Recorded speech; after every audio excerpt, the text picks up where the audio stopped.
지금 이제 내년 4월 달이면 어떻게 될지 판가름이 나는데 우리가 힘을 합쳐서 우리가 공산화의 길을 막아야 되겠다 이렇게 생각을 합니다.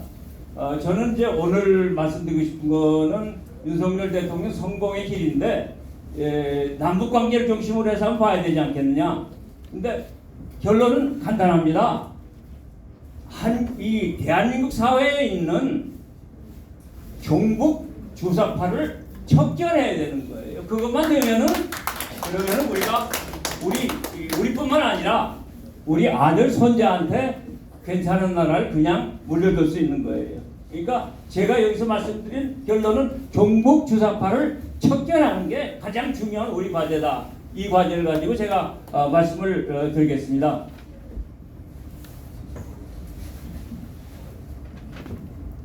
예. 이 다음 연결시키는. 아이고 어디로 갔어? 조정하는 거 있어요. 조정하는 게 있어야 되는데. 네. 그렇지? 그 남북 관계를 중심으로 해서 이렇게 보면은요, 89년에 동유럽이 다 무너지지 않았습니까? 폴란드의 바웬사가 단스크의 그 노조에서 솔리데이티 해가지고 민주화를 한 거지. 공산 정권이 무너지고 반년 동안에 동유럽의 공산권이 다 무너지고 이 소련도 91년에 무너지게 되는 거죠. 이렇게 되니까 이 공산주의라는 건 1917년에 레닌이 볼셰비키 정권을 세운 이후에 70년이 지나서 공산주의가 실패로 끝났던 거죠. 그런데 북한이 거기에 예외가 될 수 있느냐? 근데 요즘 어떤 학자는 북한은 절대 안 망한다고 지금 얘기하는 그 사람들이 뭐냐면 자꾸 뭐 퍼주게 하면서 죽을 거 살려놓고 나서 저거 절대 안 망한다 그러는 거예요. 황장엽 선생이 왔을 때 5년 후에 망할 거라고 생각하고 그리고 결심해서 왔는데 그 다음에 뭐 햇볕 정책한다고 그래가지고 계속 쌀 퍼주고 뭐 하니까 그걸 누가 먹었냐면 군인하고 당 간판들이 먹었어요. 그래서 통제력을 다시 회복을 해가지고 다시 그 정권을 연장시키는 이걸로 된 거죠. 그러니까 저는 북한이 역사의 예외가 아니라고 저는 생각을 합니다. 예. 근데 지금 북한의 경우는 정권은 지금까지도 질질 끌고 유지되고 있습니다만은 지금 현재 남한의 60분의 1 경제력입니다. 경제력만 따지면은 72년까지 잘 아시다시피 북한이 우리보다 경제가 나았어요. 그 후에 북한 경제는 그냥 그 평행선을 가고 우리는 뭐 70년대에는 연간 수출이 40% 경제 성장이 10%대로 그냥 계속해서 성장했기 때문에 비교할 수 없을 차이가 났습니다. 근데 저는 그거의 가장 기본적인 거는 우리는 정치를 잘하기도 하고 못하기도 하지만 기본적으로 자유가 있는 거 아니에요. 북한은 자유가 없는 거 아니에요. 그렇기 때문에 그 자유가 없는 데에서는 경제가 살아날 수가 없습니다. 그 아마티아 센이라는 인도 출신 그 노벨 경제학상 받으신 분인데 그분이 지금 하버드에서 아마 명예교수로 지금 90대 후반쯤 됐을 텐데 그 양반 얘기가 이 대량 하사가 어디서 일어나냐? 자유가 없는 독재 국가에서 일어난다.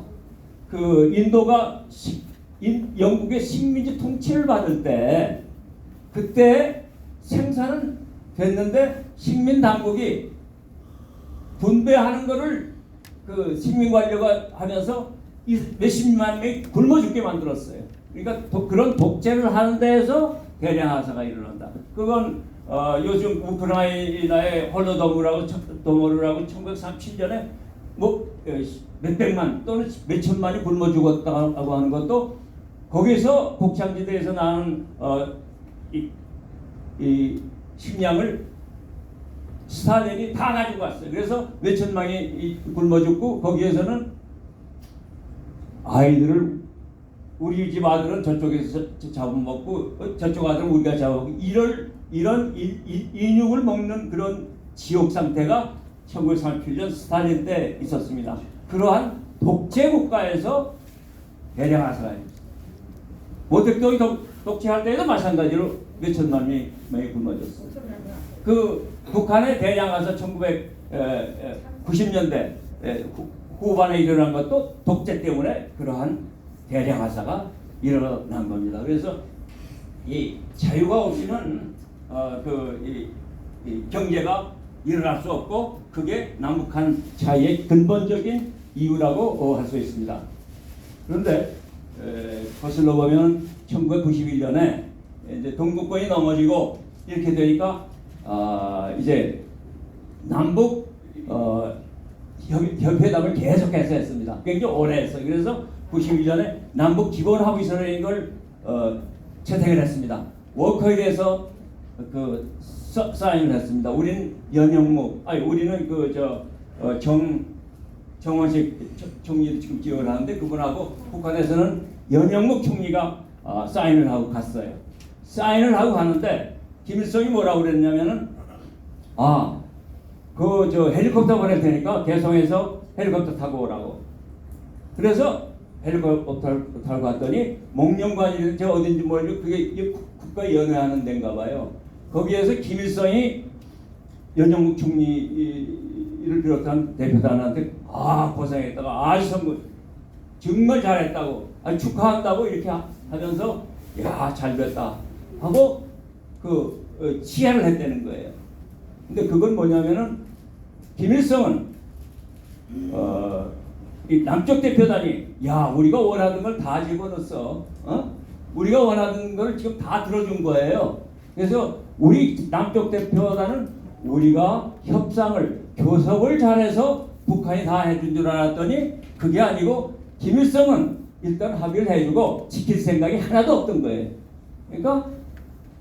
그러니까 이 결과적으로 보면은 김일성이라는 부처님 손바닥에서 한국 대표단이 손공처럼 제주를 피운 거예요. 김일성의 속임수에 우리가 속았던 거예요.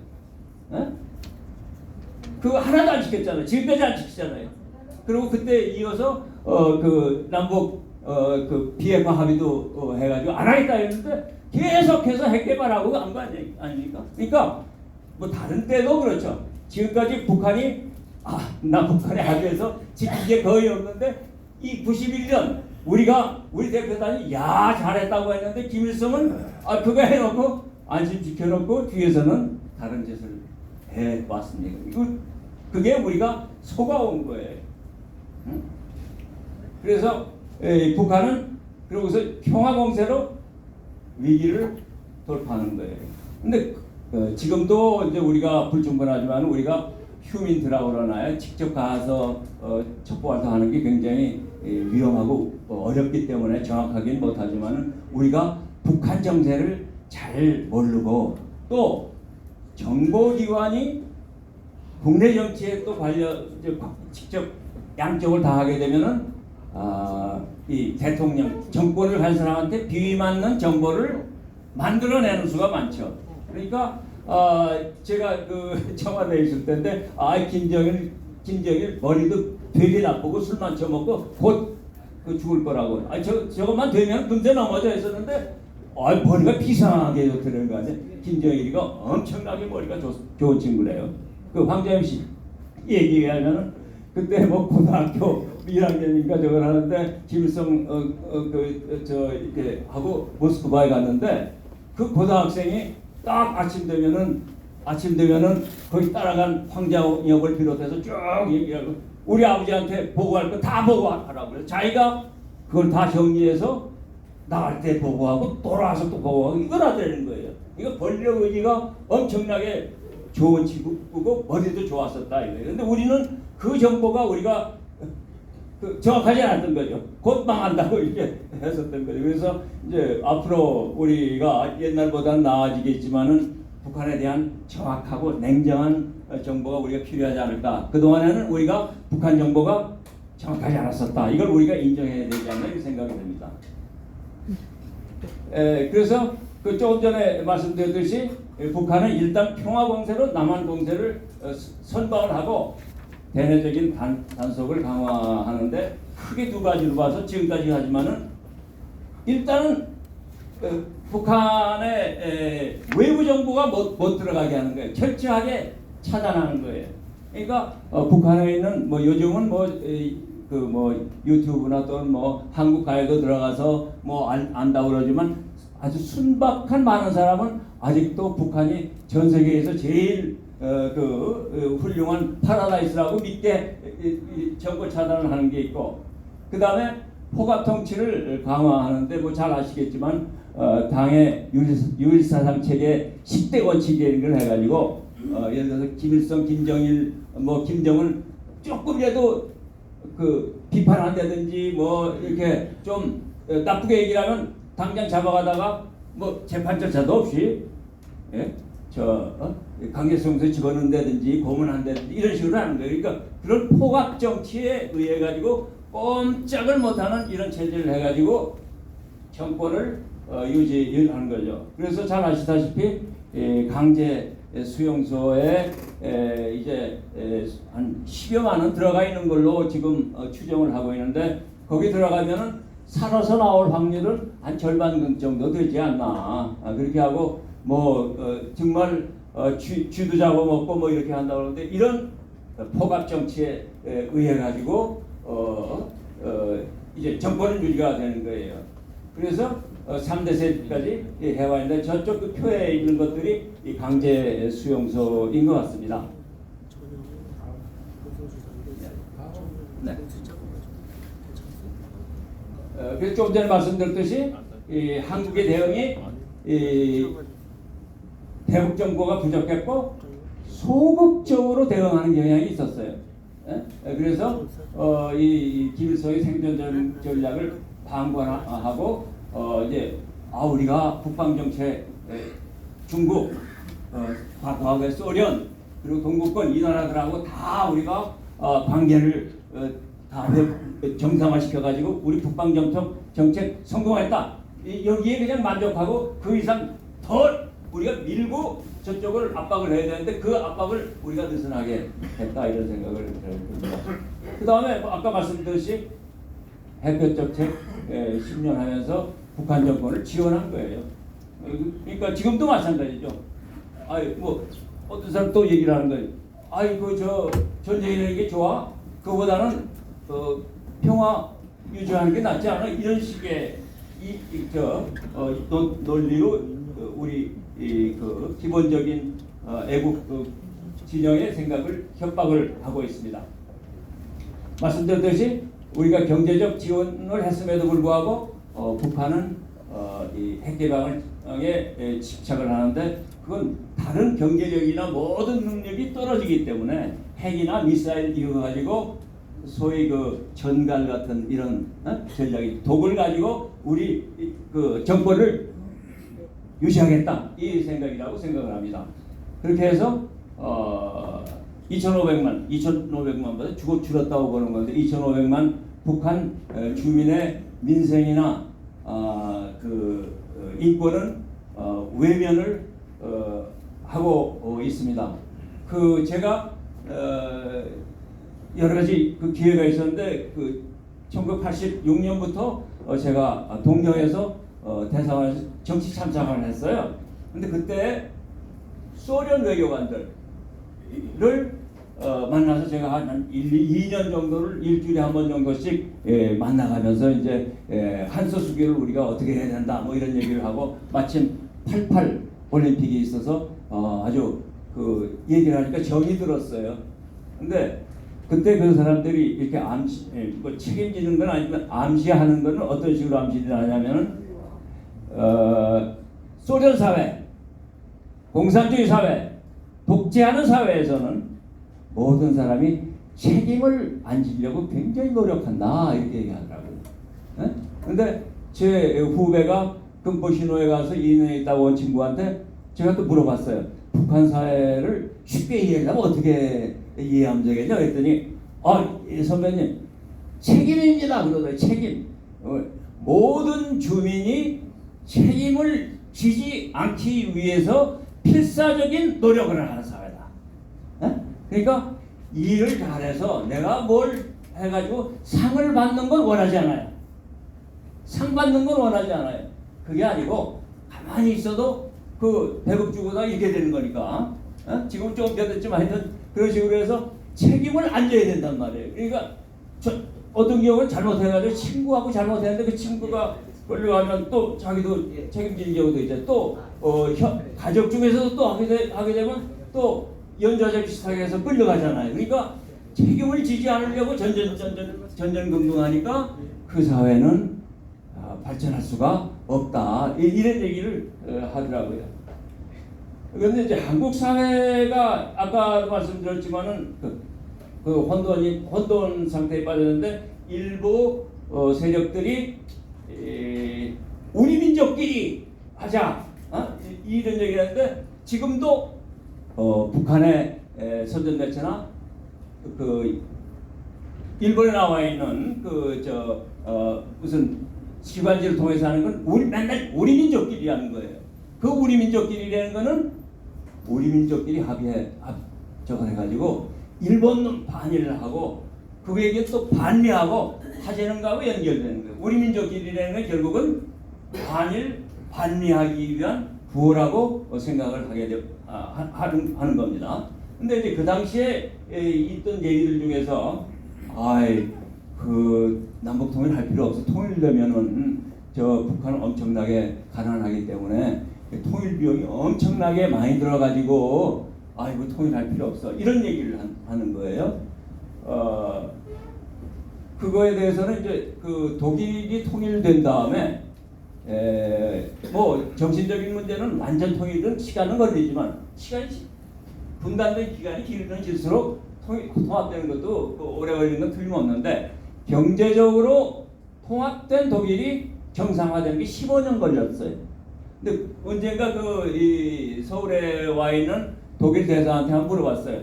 한국의 경우에 그러면은 만약 통일이 된다고 예상을 할 때 남북 경제가 정상화되는데 얼마나 걸리겠습니까? 그랬더니 독일의 선례를 우리가 열심히 배워서 하면은 절반 정도면 되지 않겠냐? 그런 식으로 굉장히 고무적인 얘기를 하더라고요. 하여튼 그런데 이 통일 비용을 엄청나게 과장하는 그 사람들은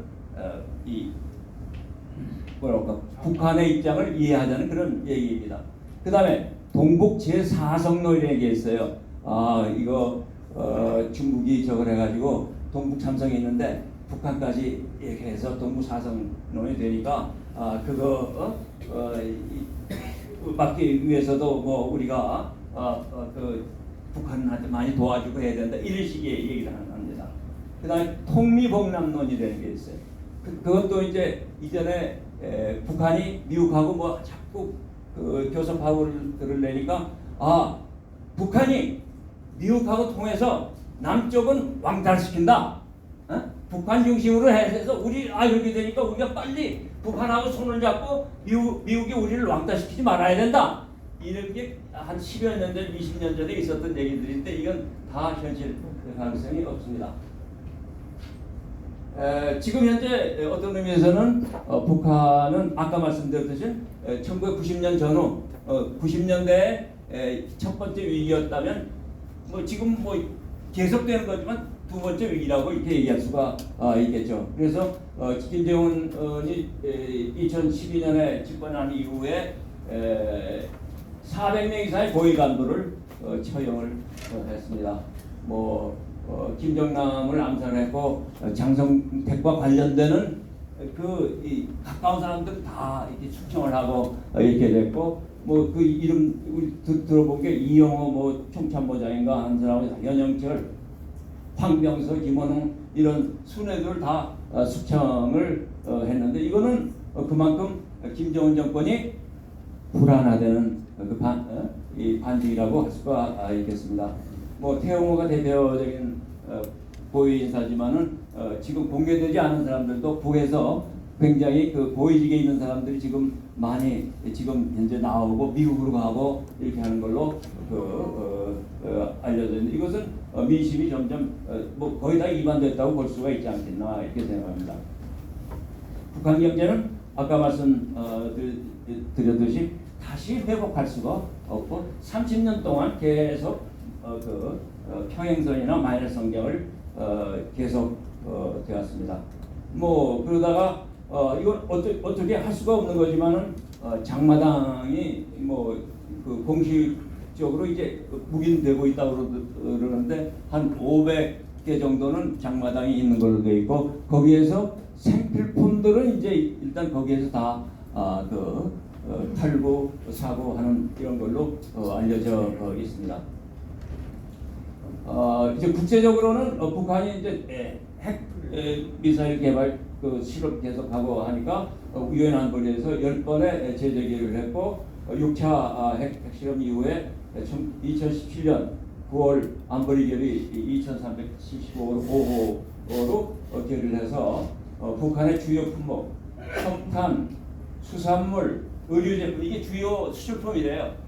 이거를 강력하게 제재하도록 되는데 중국도 물론 거기에 결의에 찬성을 그 당시 했지만은 뒷문으로는 중국이 북한의 석탄을 수입해가는 수입선인 것 같아요. 석탄이 가장 큰 지금 현재는 외화 수입하는데 하는 근원인 걸로 보여집니다.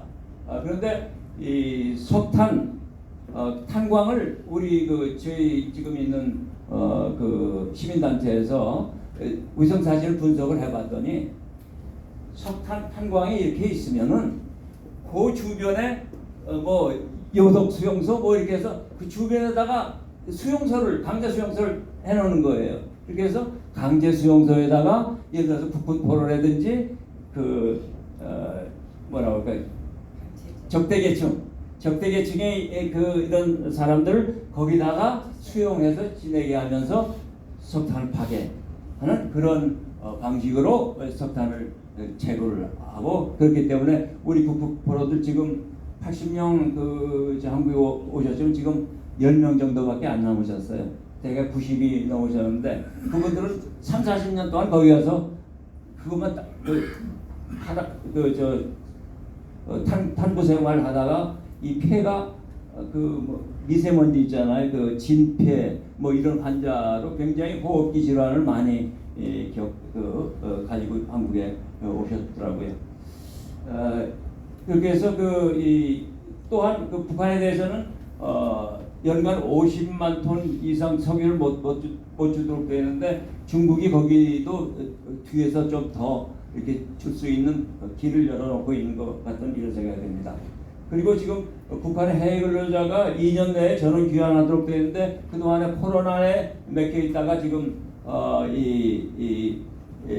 지금 들어가는 건지 아직은 좀 더 봐야 될 것 같고 또 주로 외화 수입은 러시아에 벌목공들이 많이 가 있는데 이제 벌목공들이 그쪽에서 외화를 벌어가지고 당에다 바치고 그 다음에 일본은 자기가 가지고 오는 이런 외화벌이가 지금 남아 있는 것 같습니다. 지금 탈북자들이 한국에 들어오는 거는 과거에 제일 많이 올 때는 연간 3천 명도 들어온 때가 있었는데 요즘은 굉장히 이제 코로나나 또 중국이 안면 인식이든지 이런 방법으로 굉장히 이동을 통제하기 때문에 굉장히 어렵기 때문에 제가 지금 최근에 받은 거는 금년에 99명 정도 지금 조금 더 들어왔겠지만 들어온 걸로 지금 알고 있습니다. 약간 지금 하나원에서 지금 지내고 3개월 동안 지내는데 그 숫자를 보면 약간 늘어나는 이런 현상인 것 같습니다. 그래서 북한이 포괄 통치에서 붕괴하지는 않더라도 정치적 불안 요소는 계속 증가하고 있다고 이렇게 평가할 수가 있겠습니다.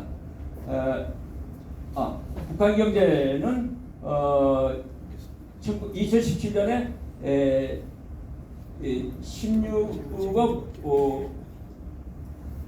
5천만 달러가 무역 수지였습니다. 2022년 연간 수출액은 이제 유엔 제재 때문에 1억 6천만 달러 정도로 급격하게 감소한 걸로 되어 있습니다.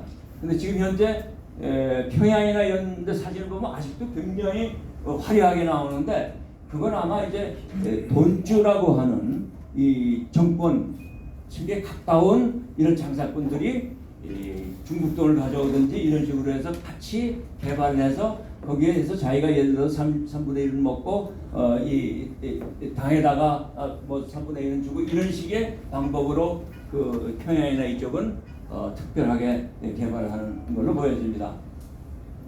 조금 전에 말씀드렸듯이 그 피 묻은 석탄이라고 얘기할 수가 있겠는데 탄광 근처에다가 강제수용소를 해가지고 강제수용소에 국군 포로나 이 적대계층 이 인원을 넣어서 이 석탄을 채굴 해서 중국에 그 수출하는데 공개적으로는 중국도 그 유엔 재직 위반이기 때문에 못 하는데 인공위성 사진에 의하면은 이 석탄을 북한의 각 정부기관별로 책임지고 이제 석탄을 그 상대방하고 계약을 해서 이 서해상에서 밀거래하는 이런 사진들이 계속해서 잡히고 있다고 합니다. 이제 북한이 위기를 탈출하기 위한 평화공세는 그 한미 동맹의 약한 고리였었죠. 지금까지 남한을 공략했죠. 그리고 남한에 이제 그 종북 세력들이 있기 때문에 특히 거기를 공략을 했다고 봅니다. 그 다음에 그게 가장 적어한 게 과거에 문재인 정부는 친북 정권이라고 볼 수밖에 없는데 친북 정권인 문재인 정부 시에 뭐 갑자기 무슨 남북 협의를 하고 평창 올림픽 참가를 해서 김여정이를 데려오고 뭐 이런 식으로 하고 정의용이 거기 가서 아이고 뭐 이 김정은이가 핵을 포기할 의사가 있다 뭐 이런 식으로 그 근거가 없는 건데 만들어서 트럼프 만나게 하고 뭐 이런 식의 쇼를 했었는데 그게 어떤 의미에서 북한으로 봐서는 약한 고리라고 할 수 있고 그걸 북한으로 당연히 이용하려고 그러지 않겠어요? 그래서 2023년 7월 27일 휴전 기념일에 시진핑 특사를 부르고 또 소련 국방장관을 초청을 해서 북한, 중국, 러시아 삼각협력을 이제 다시 복원시키려고 하고 그런 방법으로 미국의 압박에서 그 탈출구를 모색한다고 봅니다. 그런데 지금 현재 뭐 다 아시다시피 북한은 핵과 미사일을 포기할 수 있겠어요? 포기하지 않습니다.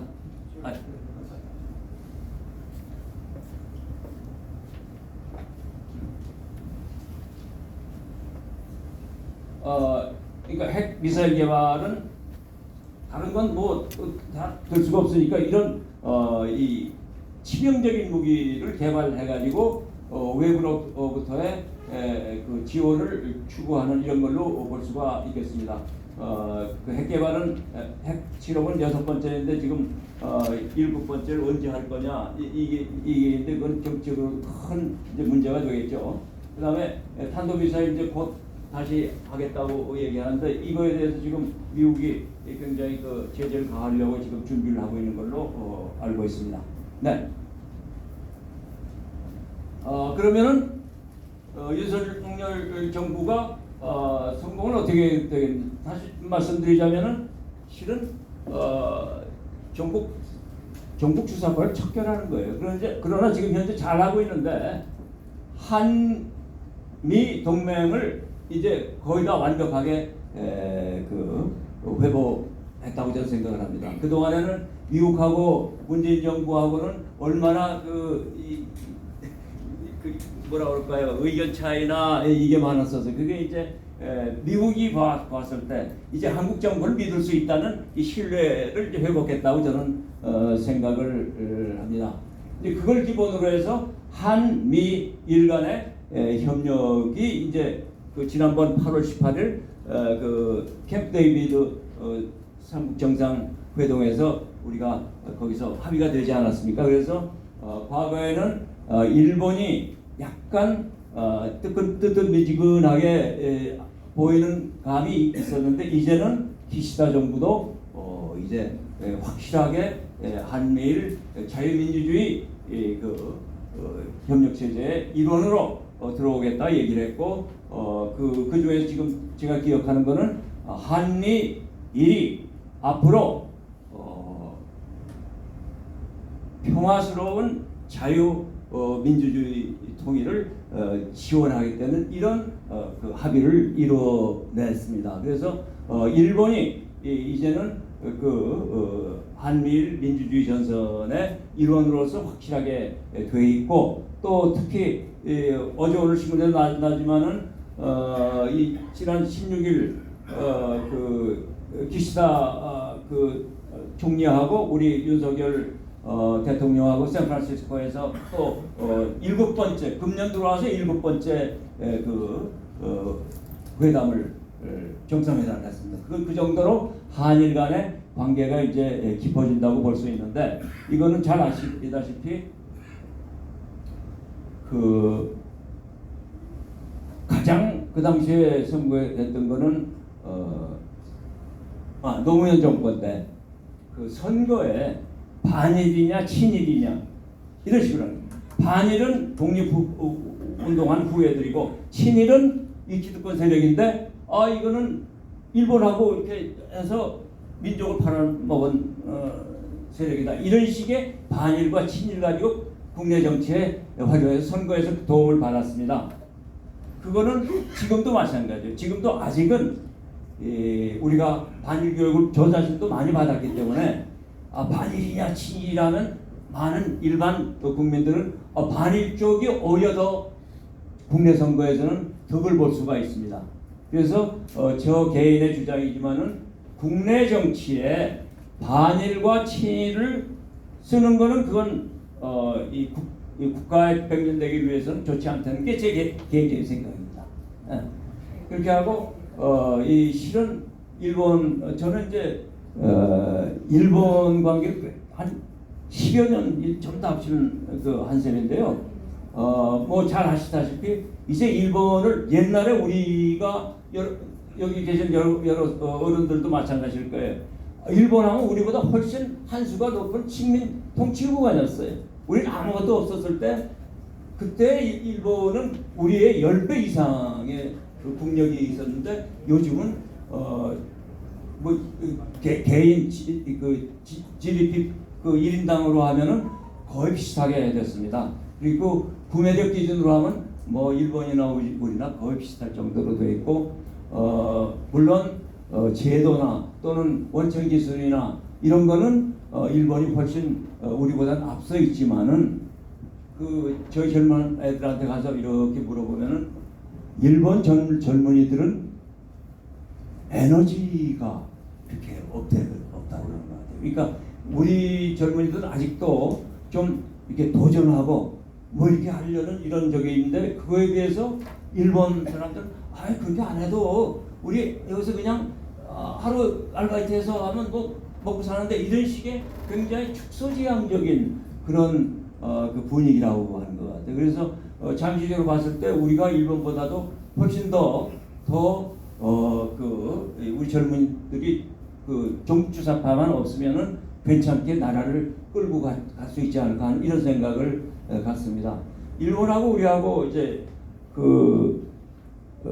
저는 우리 젊은이들이 더 유리하다고 보는 거는 일본을 포함해서 다른 선진국이 근대화한 건 벌써 100년이 훨씬 지났어요. 그래서 근대화 과정에 참여했던 1세대는 우리를 빼놓고는 다 없습니다. 그러나 우리나라는 우리가 근대화를 했지만은 우리 1세대들 여러분들이 바로 1세대들 아니에요. 1세대들이 바로 지금 여기 생존하고 있는 거예요. 살아있으니까 만약에 우리가 다른 나라에 가서 당신네들 발전하고 싶어요? 우리가 ODA 원조도 하고 이렇게 되는데 우리는 우리 근대화에 처음 깃발을 들고 참여했던 1세대들이 바로 여기 있다 하고 우리가 가서 가르쳐 줄 수 있단 말이에요. 그러니까 우리가 훨씬 우리 젊은이들이 밖에 나간다면 훨씬 설득력 있게 그거 할 수 있지 않을까 이렇게 생각이 됩니다. 그 잘 아시다시피 우리도 이제 경제 규모가 한 12권에 들어가 있고 개발 원조를 하잖아요. ODA 원조라고 이걸 하는데 우리도 점점 퍼센트를 높여야 됩니다.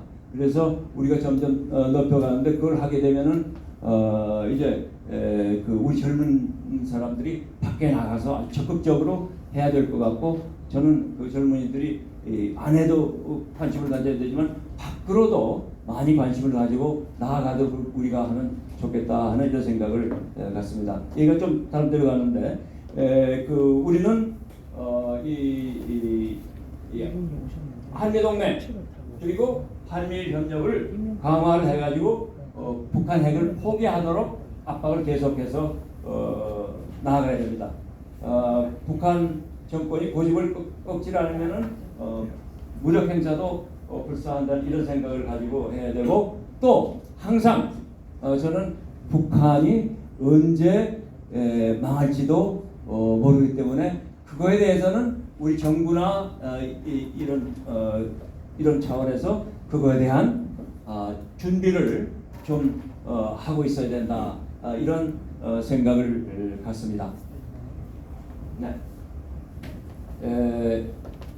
남북 관계에서 지금 이 대통령이 지금 잘하고 계시다고 그러는데 성공한 대한민국이 주도권을 갖는 게 당연한 거 아니에요? 북한한테 끌려다녀서는 이 얘기가 안 되는 거 아닙니까? 그러니까 우리가 주도적인 생각을 가지고 이걸 해나가겠다. 그리고 그걸 해나가는데 그냥 수동적으로 하는 게 아니라 능동적으로 하고 우리가 비전이나 계획 이런 걸 세워 가지고 우리 미래를 생각해 나가는 그 방향으로 나가겠다. 그 다음에 기본적으로는 북한 정권이 어떻게 되는 이것보다도 북한 주민들이 우리하고 똑같이 자유를 향유할 수 있고 인권을 향유할 수 있고 그런 방법으로 그 생활도 나아지고 이런 방향으로 우리가 초점을 몰아서 해야 되겠다. 그러니까 북한 정권에 수세적으로 대응하는 데서 나아가서 이 적극적으로 비전을 가지고 나가겠다 이런 생각을 갖습니다. 잘 아시다시피 제가 여기서 오늘 결론적으로 말씀드릴 거는 주사파의 정체성이 뭐냐 여러분들 잘 아시잖아요. 임마우개가 뭐 이렇게 하면서 이 당시에 그 당시에 노무현 청와대에서 아주 핵심적으로 있었던 그 인물들이 소위 종북 주사파의 그 사람들이 아닌가 생각되는데 언젠가 전일현인가 어느 의원이 국회에서 당신들 전향했어요? 하고 물어보니까 답변을 안 했어요. 그 기억을 아주 생생하게 기억을 하는데 어떻게 당신 전향했습니까? 그랬더니 임종석이가 막 화를 냈어요. 막 화를 내면서 그 답변을 안 하고 우리가 그때 민주화 투쟁을 하면서 그렇게 할 때 당신 뭐 했어요? 그렇게 반격하면서 답변을 안 하고 넘어갔어. 그러니까 이 종북주사파는 엄격하게 얘기를 하면 전향을 안 한 사람들입니다. 그러니까 이 사람들이 전향을 안 한 상태로 우리 사회에 있기 때문에 이게 양적인 전쟁입니다. 그걸 떼어내가지고 제어하든지 이걸 해야 되는 거예요. 독일처럼. 어느 사회든지 이 정책이나 이런 분야에서는 천천히 가느냐 빨리 가느냐 그러니까 좌냐 우냐 뭐 이런 게 그 스펙트럼이 있을 수 있어요. 그건 충분히 있을 수 있어요. 그러나 북한 정권에 추종하는 이러한 좌파는 그거는 우리 사회에서는 그건 절대 인정될 수가 없고 그걸 떼어내서 제거 척결하는 게 우리가 우리 사회를 위해서 정한 거. 이 윤석열 정부를 위해서도 그게 그 성공하는 지름길이라고 저는 생각을 합니다. 예, 그 이코노미스트가 2012년에 얘기를 했는데 지상 최악 국가의 정권 교체를 바라기만 해서는 안 되고 계획적으로 대비해야 된다. 북한의 붕괴 가능성이 높아가고 있는데 남한 사회의 2년간 동안 급변 사태 대비가 늦어지고 있다. 이런 식으로 보고서들을 내고 있습니다.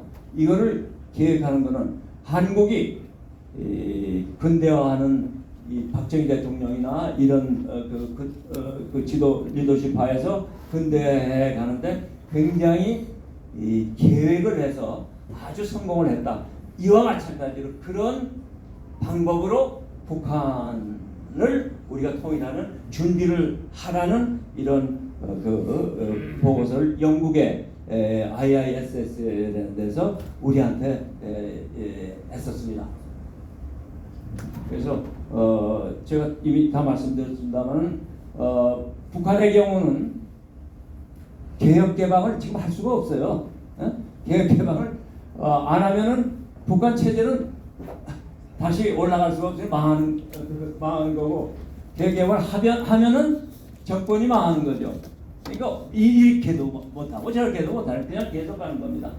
그래서 우리는 그러한 북한 체제를 따르는 종북 주사파를 우리 사회에서 뽑아내서 척결해 나가야 됩니다. 통일은 재앙이 아닙니다. 독일 설례에서 보듯이 이건 축복입니다.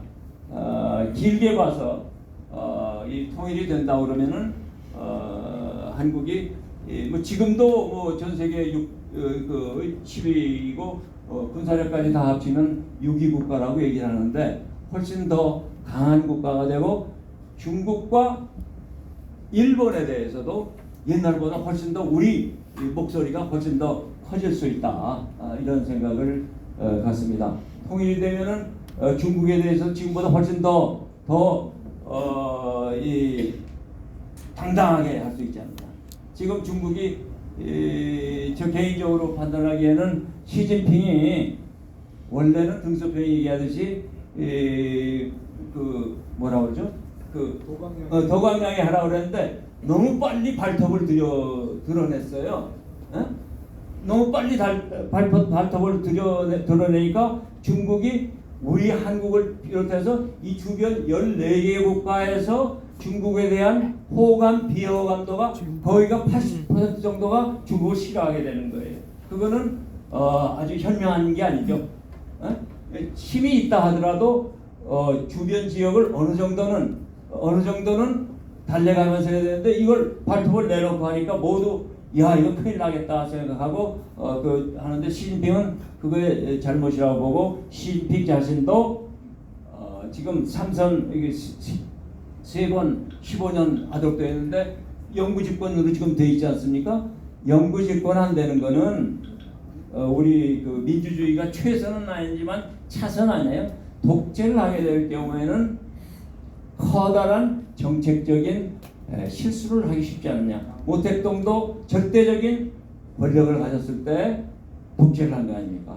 뭐 식량 생산한다고 그래서 참새 잡으라고 뭐 얘기해서 벌레가 나와서 그때 그 굶어 죽은 사람이 최소한 몇백만 명이고 실제는 2천만 명, 3천만 명이 굶어 죽은 걸로 되어 있어요. 그러니까 그와 같은 독재를 하게 되면 그와 같은 실수를 할 가능성이 크다. 그러니까 우리가 정신 차리고 우리 스스로 좀 커가지고 언제든지 우리가 그 중국에 대해서 당당할 수 있게 나가야 된다. 근데 저는 지금 현재 북한 인권관계 시민단체를 하고 있는데 중국에 대해서 우리가 어떻게 되느냐?